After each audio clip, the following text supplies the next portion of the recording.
Assalamualaikum warahmatullahi wabarakatuh.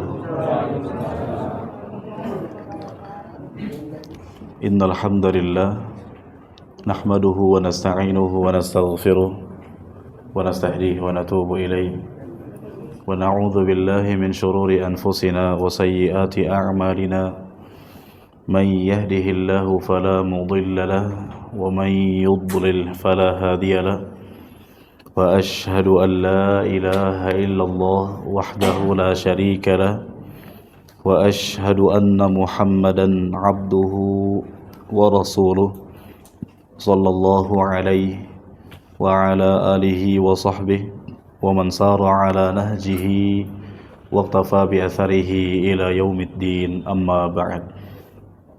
Ma'asyiral muslimin, para jemaah majelis ta'lim Masjid Al-Ikhlas yang semoga senantiasa diberikan rahmat, keberkahan serta penjagaan oleh Allah Subhanahu wa taala. Alhamdulillah, kita bersyukur kepada Allah Subhanahu wa taala yang telah kembali memberikan kepada kita anugerah besar, anugerah yang sangat-sangat agung. Di antaranya adalah anugerah berupa keimanan dan keistiqomahan di atas ketaatan kepada Allah Subhanahu wa taala. Untuk yang kesekian kalinya Allah Subhanahu wa taala mudahkan kita untuk menunaikan salah satu di antara kewajiban kita sebagai hamba muslim, yaitu menunaikan salat 5 waktu, yang mana kita berharap semoga Allah Subhanahu wa taala senantiasa memberikan kepada kita kemudahan untuk istiqomah di atas ketaatan sampai kita meninggal dunia. Dan semoga Allah Subhanahu wa taala menerima semua amal saleh kita dan menjadikan seluruh ketaatan yang kita kerjakan sebagai pemberat timbangan pada hari kiamat kelak insyaallah. Ma'asyiral muslimin, para jemaah rahimani wa rahimakumullah, di antara nikmat yang Allah Subhanahu wa taala juga kembali anugerahkan kepada kita adalah nikmat kesempatan untuk kembali menghadiri rumah Allah yang berbarakah ini, Masjid Al-Ikhlas yang kita cintai karena Allah ini, untuk duduk sesaat dalam rangka bermajelis ta'lim, di mana Rasulullah sallallahu alaihi wasallam bersabda, "Talabul ilmi fariidatun ala kulli muslim." Menuntut ilmu atau mempelajari agama Islam itu adalah sebuah kewajiban bagi setiap muslim maupun muslimah.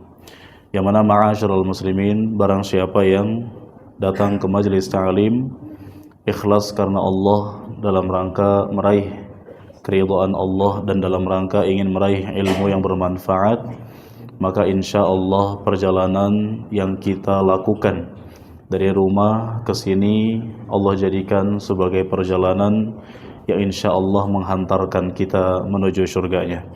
Rasulullah sallallahu alaihi wasallam bersabda, "Man salaka tariqan yaltamisu fihi ilman, sahhalallahu lahu bihi tariqan ilal jannah."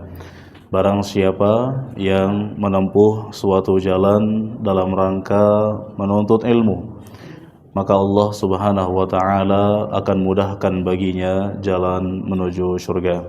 Dan kita pun berharap semoga Allah Subhanahu wa taala juga menganugerahkan kepada kita di malam hari ini ilmu yang bermanfaat untuk dunia maupun akhirat kita, dan kita berlindung kepada Allah dari ilmu yang tidak bermanfaat. Ma'asyiral muslimin, di malam hari ini insyaallah kami akan meneruskan pembacaan faidah-faidah yang insya Allah bermanfaat, mudah-mudahan untuk kami yang berbicara dan para jamaah seluruhnya yang menyimak, yang berkenaan dengan fikih salat. Dan kita masih membicarakan seputar awqatus salah, waktu salat, yang mana ma'asyiral muslimin, para jamaah rahimani wa rahimakumullah, di pertemuan sebelumnya Allah Subhanahu wa taala mudahkan kita untuk mengkaji tentang waktu salat asar. Dan sekarang kita akan memasuki pembahasan terbaru, yaitu fikih tentang waktu sholat maghrib. Kita berharap semoga Allah mudahkan kita untuk memahaminya dengan baik dan mudahkan kita untuk juga mempraktekannya dan menyampaikan kepada orang lain. Ma'asyiral muslimin, para jamaah rahimani wa rahimakumullah. Salatul maghrib, salat maghrib. Al-maghribu fil asli, makna maghrib pada asalnya adalah min gharabatis syamsu, diambil dari kata gharabat asy-syamsu, terbenamnya matahari. Jadi maghrib diambil dari kata gharabah.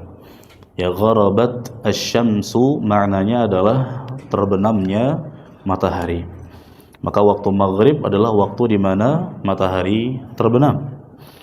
Idza ghabat wa tawarat, dan dinamakan maghrib adalah ketika matahari telah ghabat, tenggelam, dan tawarat, telah menghilang, telah hilang dan tidak bisa kita lihat lagi.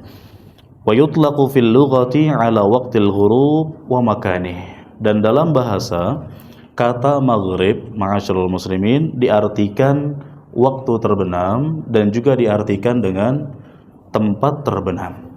Jadi maghrib diistilahkan sebagai waktu terbenamnya matahari, dan bisa juga maghrib diterjemahkan dengan tempat terbenamnya matahari, yaitu dari arah barat.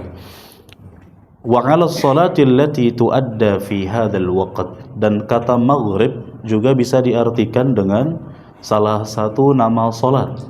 Jadi ternyata jamaah sekalian rahimani wa rahimakumullah, kenapa salat maghrib dinamakan dengan maghrib? Karena salat yang kita laksanakan tersebut terjadi di waktu terbenamnya apa? Terbenamnya matahari. Jadi waktu-waktu salat, penamaan-penamaannya diambil juga dari waktu-waktunya. Ya, mungkin ma'asyiral muslimin sebagian orang tidak tahu bahwa makna maghrib adalah terbenam. Mungkin sebagian masyarakat mengira maghrib itu nama salat, sebagaimana nama orang Muhammad, Ahmad, Zaid. Oh, maghrib itu nama salat yang terjadi jam 6 kurang dan lain sebagainya. Ternyata asal makna maghrib adalah terbenamnya matahari. Ma'asyiral muslimin, para jamaah rahimani wa rahimakumullah. Di sini juga diterangkan bahwasanya waktu maghrib disebut oleh orang Arab terdahulu dengan Isya. Jadi sebagian orang Arab terdahulu mereka menamakan waktu maghrib dengan Isya. Akan tetapi Rasul kita Shallallahu Alaihi Wasallam membenci hal itu. Beliau tidak suka menamakan waktu maghrib dengan Isya. Beliau lebih suka menamakan sholat maghrib dengan maghrib sesuai dengan waktunya. Berdasarkan hadis yang terdapat dalam Sahih Bukhari dan Sahih Muslim, bahwa Rasulullah Shallallahu Alaihi Wasallam bersabda, "La taghlibannakumul a'rabu 'ala ismi salatikumul maghrib, wa taqulul a'rab hiyal 'isya." Jangan sampai orang-orang A'rab, orang-orang Arab Badui, orang-orang Arab pedalaman mengalahkan kalian dalam menamakan sholat kalian yaitu maghrib. Ini dijelaskan oleh para ulama karena orang-orang Arab Badui menamakan maghrib dengan Isya. Rasulullah Shallallahu Alaihi Wasallam tidak suka kalau para sahabat ikut-ikutan menamakan waktu maghrib dengan Isya. Jadi ma'asyiral muslimin, penamaan dalam Islam juga penting. Ketika suatu penamaan biasa diucapkan oleh masyarakat, namun ternyata menyelisihi apa yang ada pada dalil, maka hendaknya kita tinggalkan penamaan tersebut dan kita beralih kepada penamaan sesuai syariat.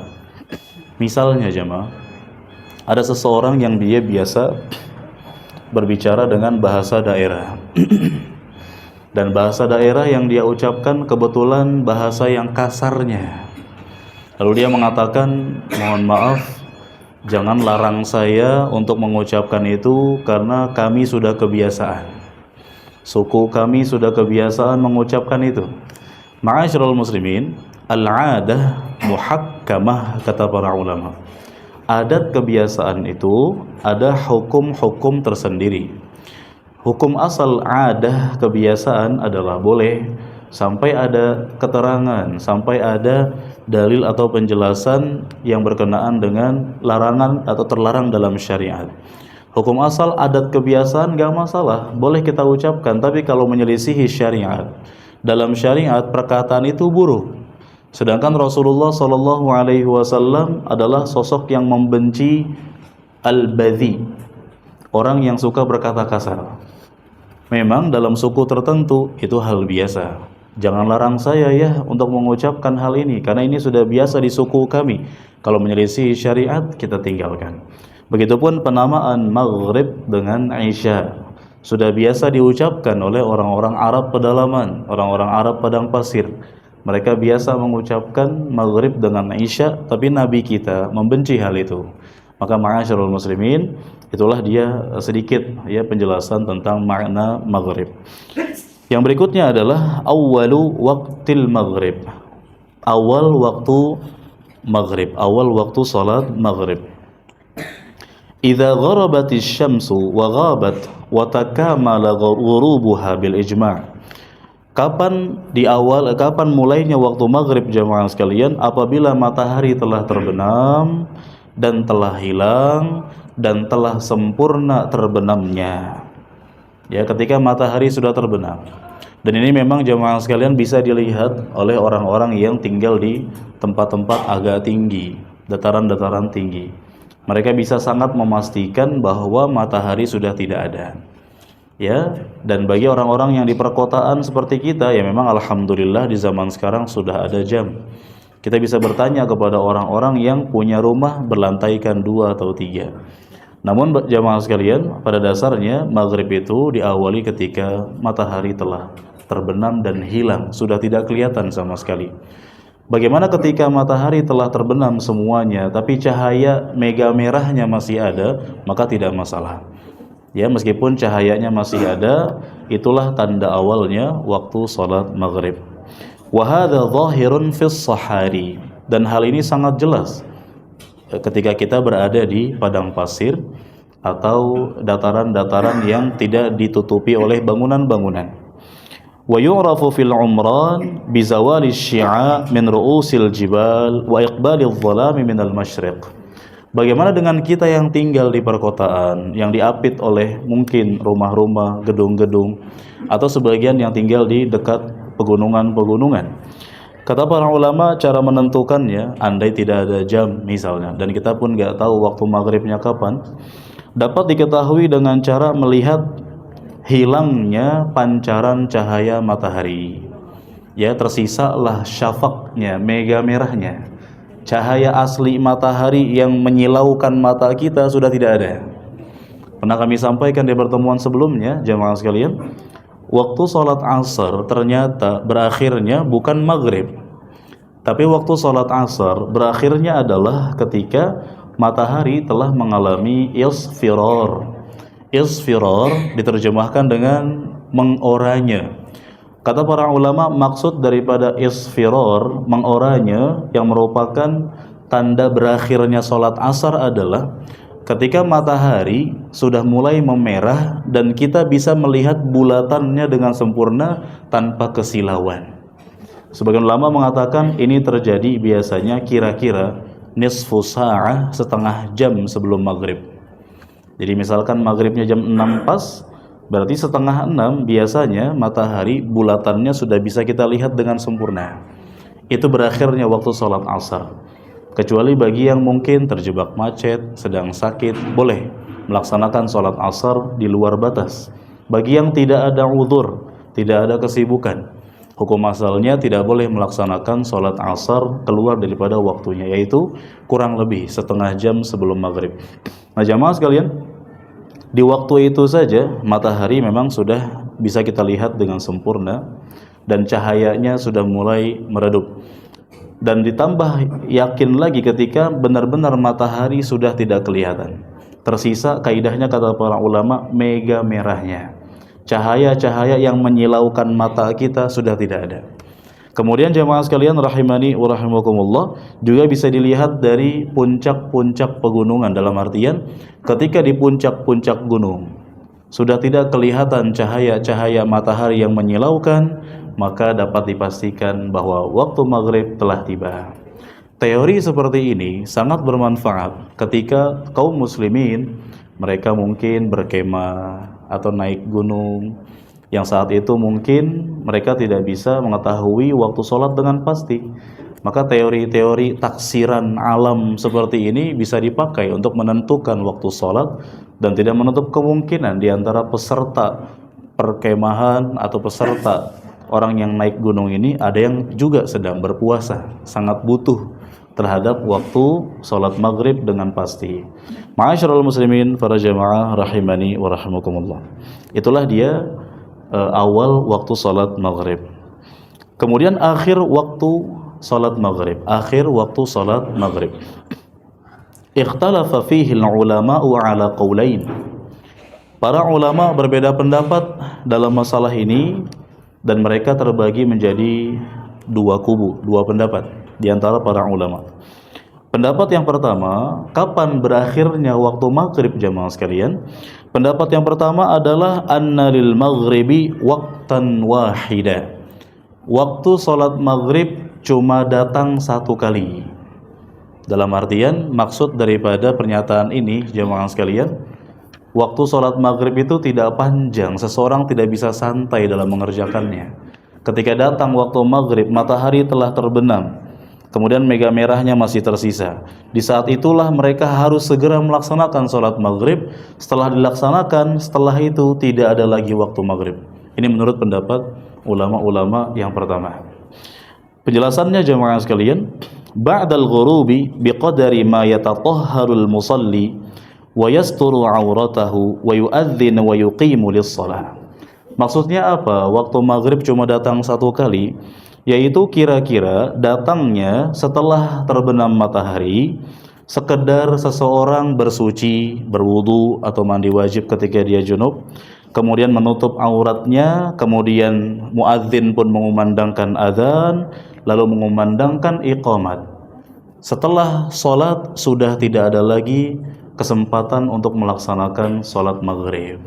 Ini menurut pendapat ulama-ulama kubu yang pertama. Di antaranya pendapat Al-Imam Malik, Al-Auza'i, dan juga Al-Imam Asy-Syafi'i dan ulama-ulama yang lain. Apa argumen mereka terhadap pernyataan ini jamaah sekalian? Yang mana menurut ulama kubu yang pertama ini, waktu maghrib itu sekedar kita lihat matahari telah terbenam, kemudian muadzin telah mengumandangkan azan, kemudian iqamat, kemudian sholat, kemudian sudah berakhir. Berarti yang berlambat-lambat dia nggak ada lagi kesempatan untuk melaksanakan sholat maghrib. Kalau dia berlambat-lambatnya karena bermalas-malasan, ulah dia sendiri, maka dia berdosa. Kalau dia berlambat-lambatnya karena uzur, sakit, kejebak macet dan lain sebagainya, masih dimaafkan. Ya, di antara argumennya jemaah sekalian, hadis yang berkenaan dengan waktu sholat, di mana para sahabat menceritakan awal-awal Jibril alaihi salam mengajarkan kepada Nabi tentang waktu-waktu sholat. Di mana dalam hadis-hadis yang berkenaan dengan waktu sholat, tentang sholat maghrib, wa fihi annahu shalla fil yaumil awwal wa tsani al-maghriba hina gharabatis syamsu waqtan wahida. Bahwasanya kata para ulama dalam hadis-hadis yang berkenaan dengan waktu sholat, Jibril alaihi salam itu kan sholatnya dua kali. Momen pertama dan momen kedua. Di dua momen ini, Jibril alaihi salam melaksanakan sholat maghrib bersama Rasul kita di waktu yang sama, tidak ada perbedaan. Kalau di hadis yang pertama tentang masalah sholat subuh, Jibril melakukan sholat subuh bersama Nabi SAW ketika masih ghalas, sangat gelap. Di hadis yang kedua atau keesokan harinya, Jibril melakukan sholat subuh bersama Nabi ketika isfar. Isfar itu ketika kita sudah bisa melihat di samping kita siapa, ya, atau kira-kira matahari hampir-hampir terbit.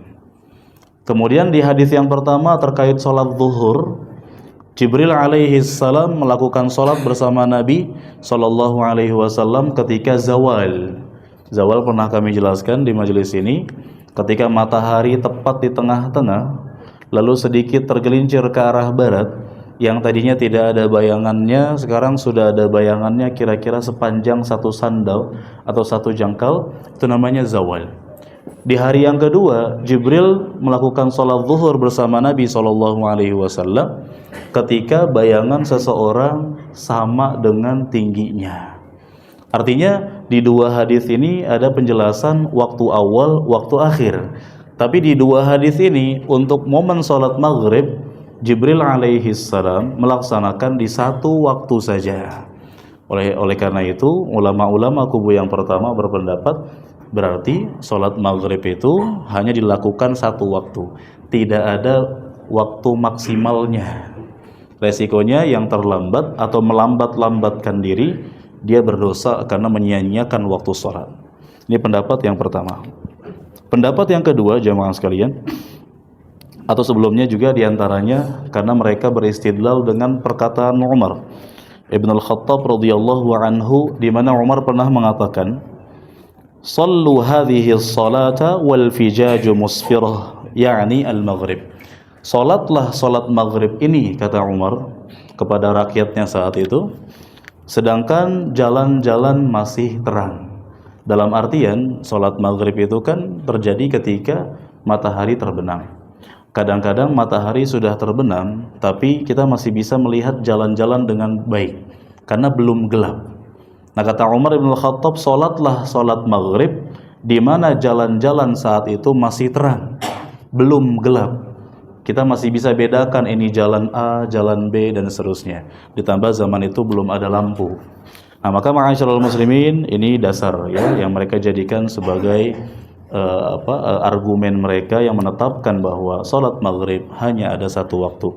Pendapat yang kedua, dan ini pendapat yang kami pilih, yaitu akhiruhu ila an yaghiba syafaq. Salat maghrib berlangsung sampai hilangnya mega merah. Ini panjang berarti jemaah. Ya, salat maghrib itu bukan cuma di satu waktu, satu momen, tapi dia berlangsung sampai hilangnya mega merah.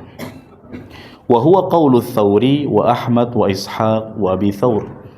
Dan ini merupakan pendapat Al-Imam Sufyan Ats-Tsauri. Termasuk juga pendapat Al-Imam Ahmad, Al-Imam Ishaq, dan Al-Imam Abu Tsaur rahimahumullah.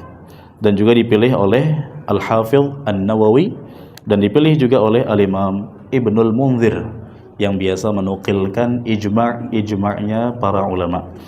Di antara argumennya, ma'asyiral muslimin, di antara dalilnya adalah hadis dari Abdullah bin Amr radhiyallahu anhuma yang dihukumi sebagai hadis yang marfu'. Hadis yang marfu' adalah hadis yang merupakan perkataan sahabat, tapi hukumnya terangkat sampai Nabi SAW karena sesuai dengan perkataan Nabi. Secara zahir dia perkataan sahabat, tapi sama dengan perkataan Nabi SAW. Kecuali kalau sahabat itu mengatakan, aku mendengar Nabi bersabda.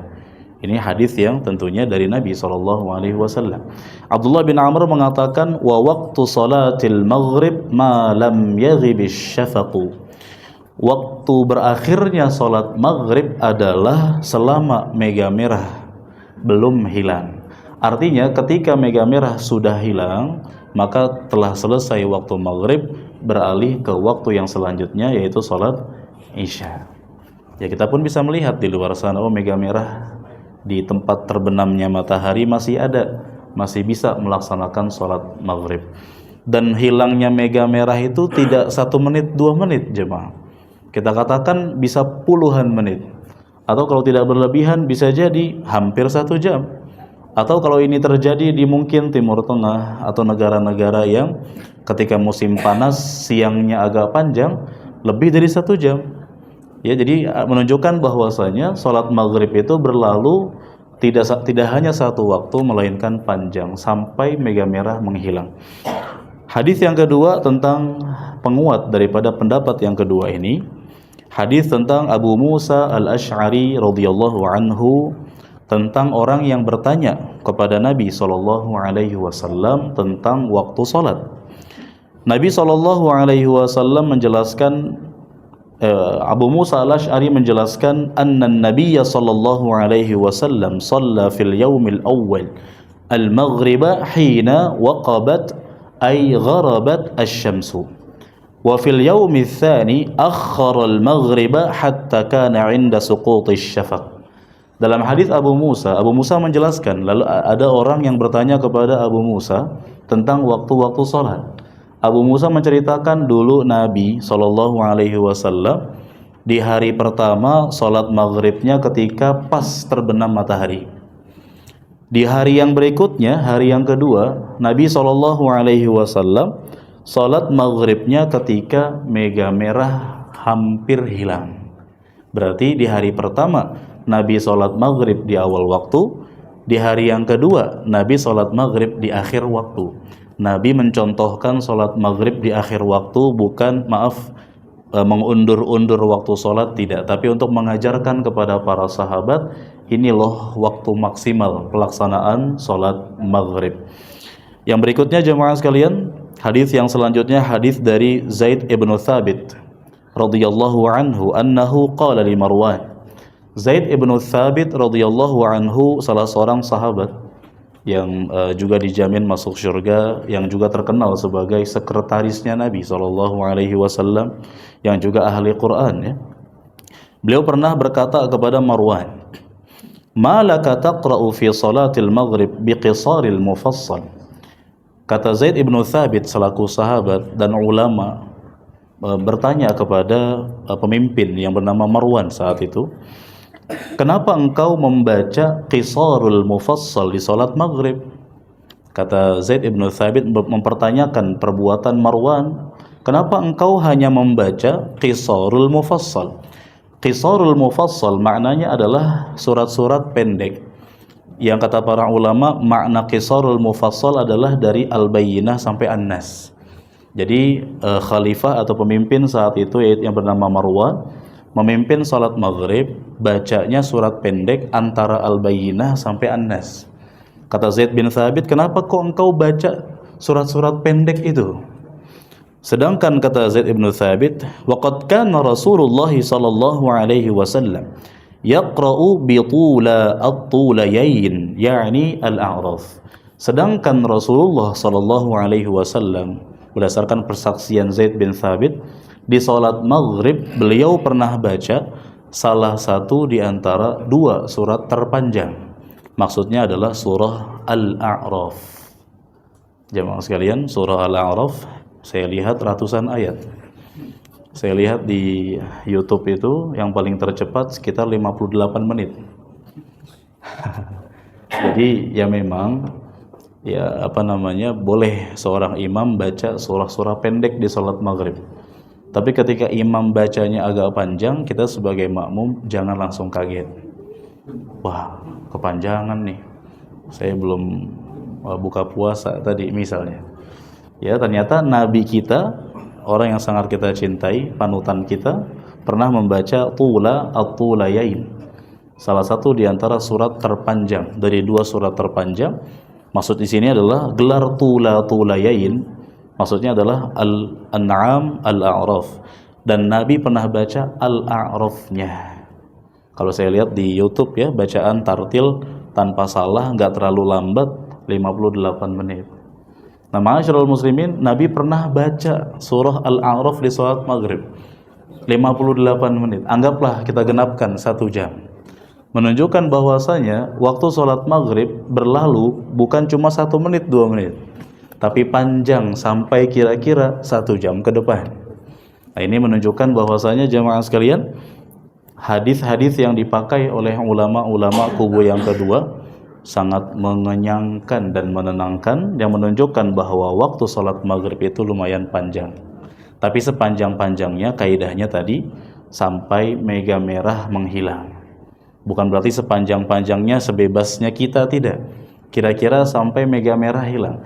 Nah, tadi kami ceritakan bahwa di beberapa negara termasuk Timur Tengah, di beberapa momen seperti musim panas, kami pernah melihat informasinya jemaah sekalian.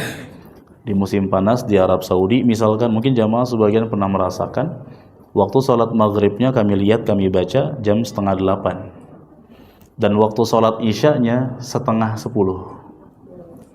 Ya, itu di bulan Ramadan pernah terjadi demikian. Jam 19.30 baru berkumandang waktu sholat maghrib. Sholat isyanya setengah 10. Berarti jamaah sekalian ada jarak sekitar 1 jam. Ini terjadi di musim panas. Meskipun mungkin di musim dingin malamnya lebih panjang. Artinya ini menunjukkan bahwa waktu sholat maghrib itu panjang sampai mega merah menghilang. Juga didukung oleh beberapa hadis yang lain. Di antaranya juga hadis dari Anas ibnu Malik radhiyallahu anhu. Anna Nabiy sallallahu alaihi wasallam qala, bahwa Nabi sallallahu alaihi wasallam bersabda, "Idza quddimal 'asha fabda'u bihi qabla salatil maghrib." Apabila makan malam telah dihidangkan, maka dahulukan makan malam sebelum kalian melaksanakan sholat maghrib. Wala ta'ajjalu an 'ashaikum, jangan terburu-buru untuk mengerjakan sholat sehingga meninggalkan makan malam kalian. Di sini jamaah sekalian, kasusnya telah datang waktu maghrib, makan malam sudah dihidangkan. Ternyata yang Nabi katakan bukan sholatlah maghrib dulu, tidak. Nabi katakan utamakan, dahulukan makan malam kalian. Di sini menunjukkan bahwasanya jamaah sekalian, ketika seseorang di waktu maghrib hidangan telah dihidangkan, misalkan momen apa ini, berbuka puasa ya, atau kalau lagi nggak puasa ya jangan sengaja minta masakin istrinya pas mau maghrib ya, jangan sengaja. Ya meskipun memang kita nggak ada kesengajaan, kadang-kadang memang matangnya pas mau maghrib. Ketika ternyata makanan sudah matang di waktu maghrib, Nabi katakan dahulukan asya, dahulukan makan malam. Setelah makan malam selesai, barulah kemudian laksanakan sholat maghrib. Menunjukkan bahwasanya Nabi memerintahkan kita untuk makan malam, dan kita makan malamnya di waktu maghrib.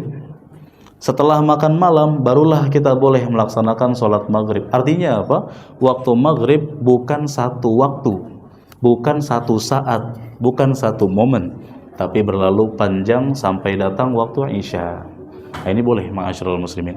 Bahkan Abdullah bin Umar radhiyallahu taala anhuma terkenal sebagai sahabat yang sangat semangat dalam mencontoh sunnah Nabi Sallallahu Alaihi Wasallam. Perbuatan beliau tampakkan sendiri di hadapan para sahabat.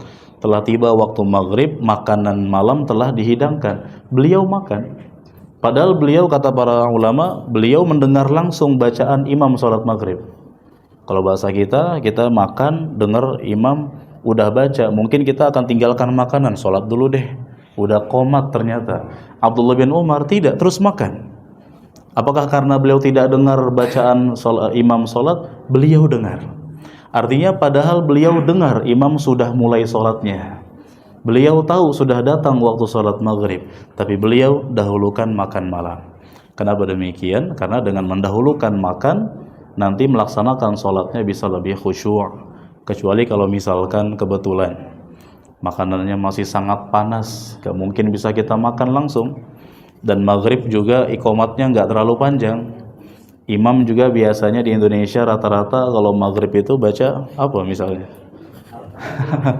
Al-Kafirun ya, panjang sedikit, sebagian jemaah kapok ya. Nah, ini kepanjangan karena memang mungkin urufnya, kebiasaan masyarakat Indonesia di waktu maghrib itu, makanya pada berani jadi imam, karena waktu maghrib biasanya baca kulhu, qul a'u pun halal-halal saja.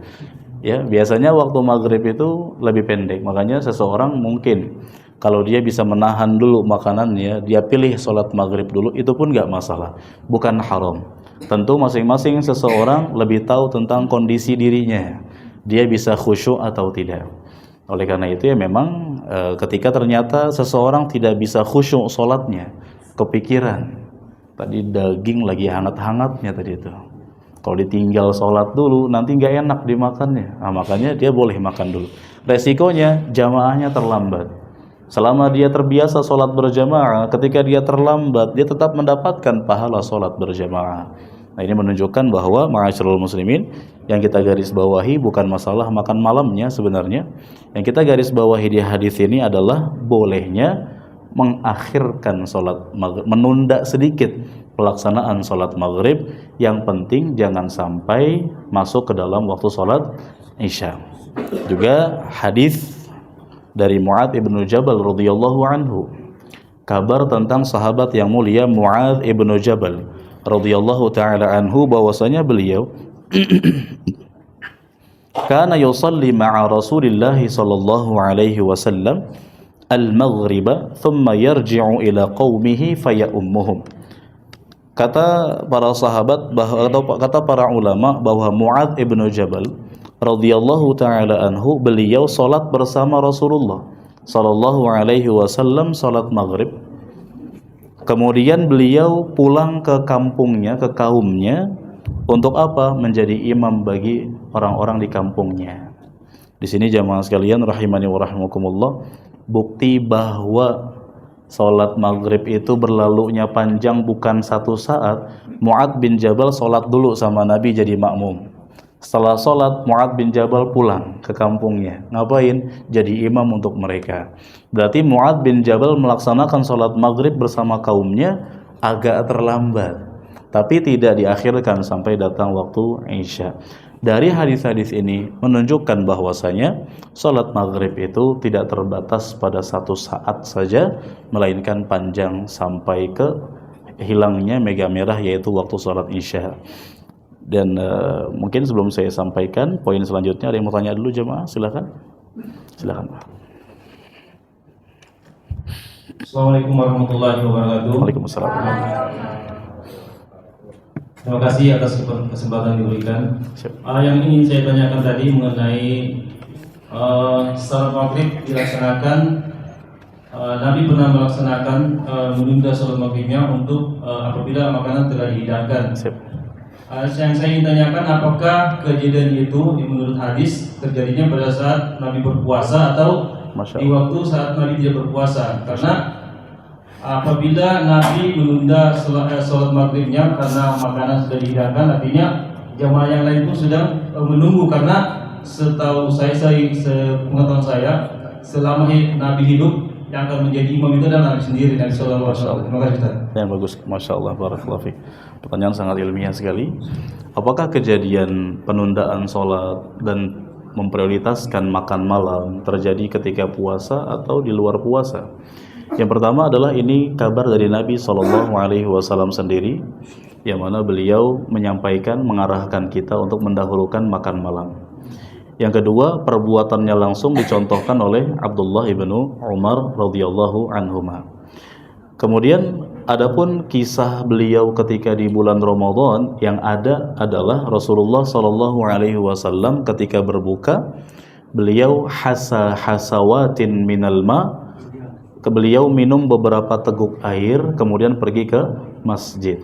Karena adat kebiasaan Nabi dan para sahabatnya saat itu di bulan Ramadan tidak seperti orang Indonesia, yang mana di waktu maghrib itu di depannya sudah ada apa? Macam-macam. Kalau Nabi dan para sahabatnya saat itu berbuka, yuftiru birutabat. Nabi kita buka puasa cuma dengan rutab, kurma basah. Ya, kurma yang sedang kondisi sangat bagus-bagusnya, ya, kurma basah. Kalau tidak, fa'illam takun rutobat fa'alat tamarat.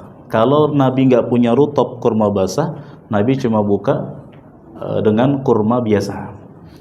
Fa'illam takun hasawatin minal ma. Kalau Nabi nggak punya kurma biasa, Nabi cuma minum air kemudian pergi ke masjid untuk melaksanakan sholat.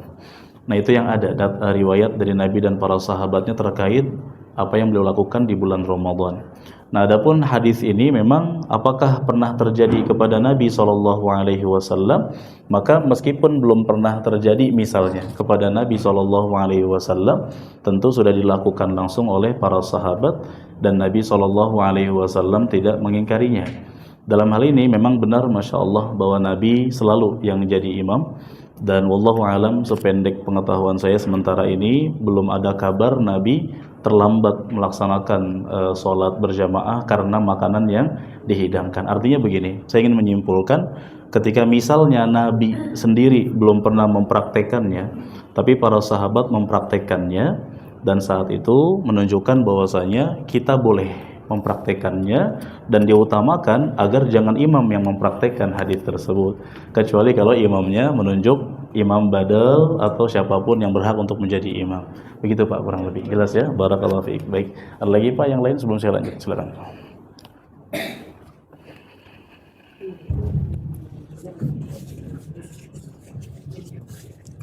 Assalamualaikum warahmatullahi wabarakatuh. Waalaikumsalam warahmatullahi wabarakatuh. Terkait penjelasan waktu sholat waktu ya.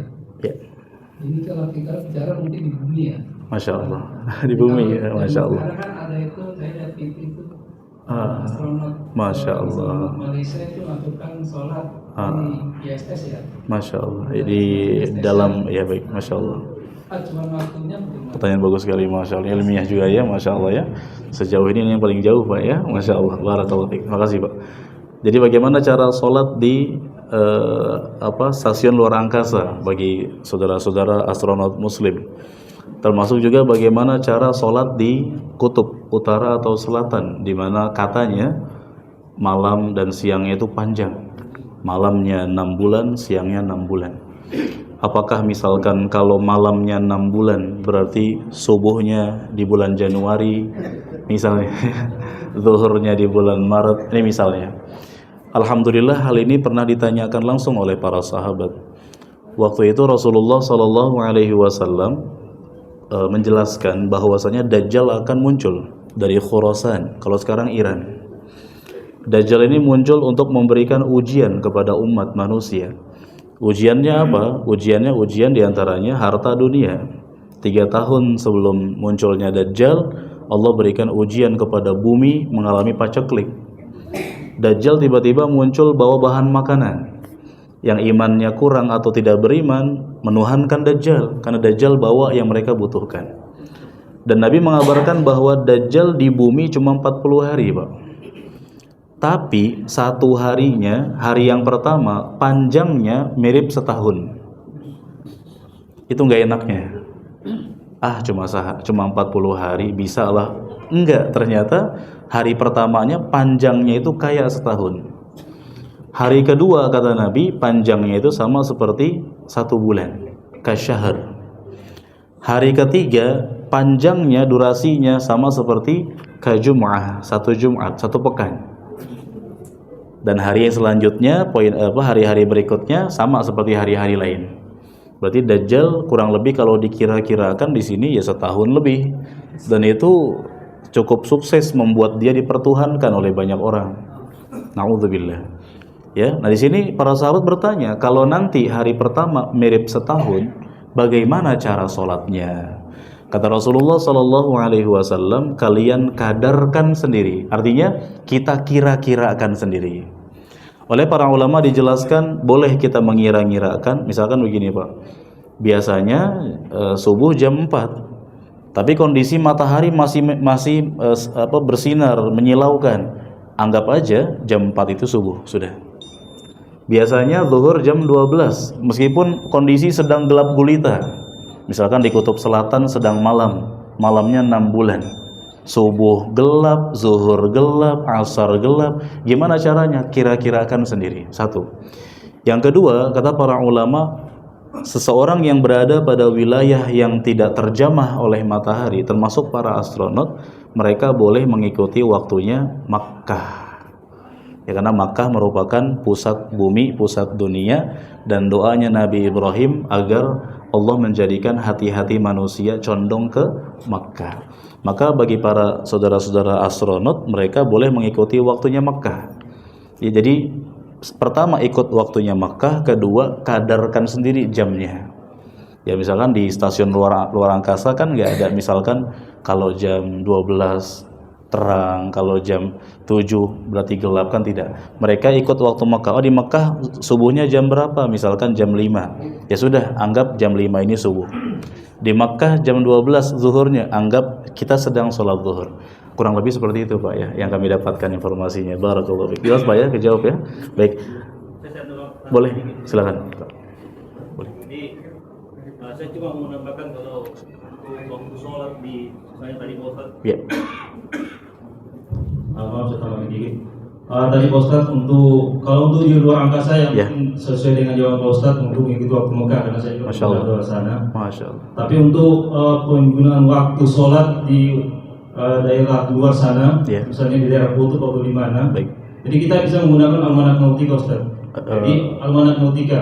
Oh, Masya Allah. Jadi dengan almanak nautika itu kita bisa menghitung waktu sholat maghrib, waktu setiap waktu sholat.